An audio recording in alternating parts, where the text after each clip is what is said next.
Trichoderma एक लाभदायक फफूंद है। ये भी फफूंद है और ये फंगस की बीमारी को रोकने का कार्य करता है।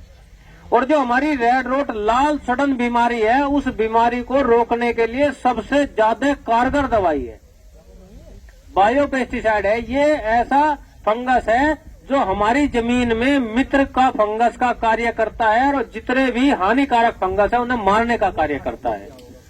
अब बात यहाँ पर आती है कि हमें भूमि शोधन इसका करना है, भूमि पर इसका प्रयोग करना है, तो उसके लिए मात्रा कितनी होनी चाहिए, तरीका क्या होना चाहिए। दो सिद्धांत है। यदि आपके पास 15 से 20 दिन का समय है और आप में इतना पेशेंस है, क्योंकि पेशेंस की बात मेन है। हमारे यहाँ किसान में पेशेंस की बड़ी भारी समस्या है। चाहे दवाई दे दो 5,000 रुपए बीघा वाली, पर लगाते ही इंजेक्शन ठीक हो जाए, लगाते ही टोप बोरा ठीक हो जाए, दवाई दे दो चाहे 5,000 रुपए बीघा की।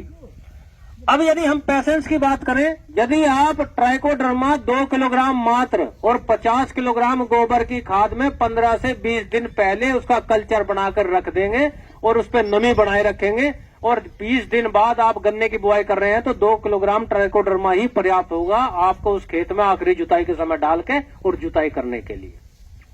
और यदि समय का अभाव है, हमें 3 दिन बाद ही गन्ना बोना है, आज आप ट्राइकोडर्मा लाओ 1 किलोग्राम प्रति बीघे की दर से, 1 किलोग्राम प्रति बीघे की दर से ट्राइकोडर्मा, 25 किलोग्राम प्रति बीघे की दर से गोबर की सड़ी हुई खाद।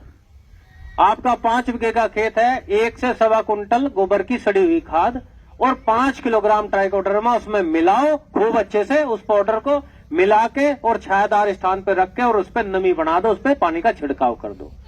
अगला दिन छोड़ दो, उससे अगले दिन उसे आप आखिरी जुताई के समय खेत में डालो और खेत को तैयार कर दो। समय का अभाव है, इसमें क्या हुआ,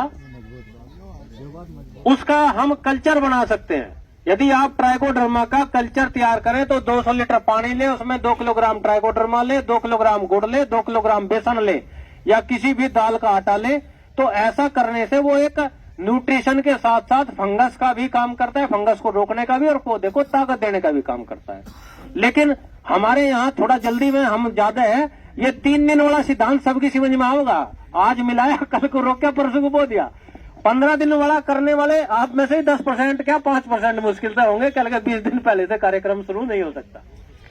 तो इसलिए कहा है, अब वो 3 दिन में और 15-20 दिन में भी अंतर होता है। जैसे 15-20 दिन में तो वो सारा गोबर की खाद ट्राइकोडर्मा में परिवर्तित होगी, उसके माइसीलियम इतना फैल गया कि वो सारे गोबर की खाद में को फैल गया है।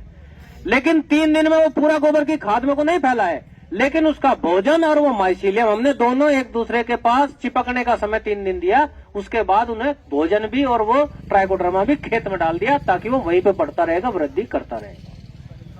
इसलिए उसका इस्तेमाल हर खेत में करना है। मेरा निवेदन है, हम उस चीज से बचे रहें जो बिजनौर में हो रही है। रेड रोट बड़ा भयंकर स्थिति में है, बड़ा दयनीय स्थिति में है। जिस किसान का भरा हुआ खेत अगस्त सितंबर में सूखता है, उसके मन पे अलग ही बीतती है। हम उस परिस्थिति में ना आए, इसलिए आप हर खेतों में ट्राइकोडर्मा का प्रयोग अब की बार गन्ना बुआई के समय जरूर करें। दूसरी बात, आप बीज उपचार के नाम पे कितने लोग हैं जो गन्ने का बीज उपचार करते हैं?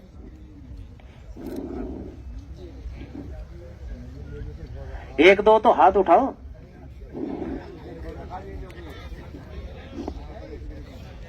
एक साल किया था। बीज उपचार के नाम पे हम सब लोग पीछे हट जाते हैं, लेकिन मेरा निवेदन यही है, यदि संभव हो तो आप बीज उपचार जरूर शुरू करो।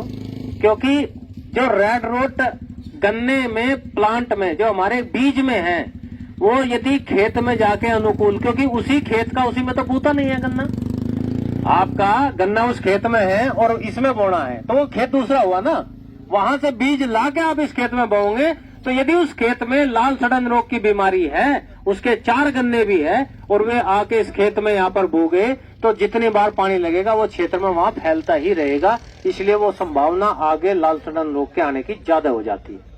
इसलिए यदि संभव हो तो आप बीज उपचार अवश्य करें।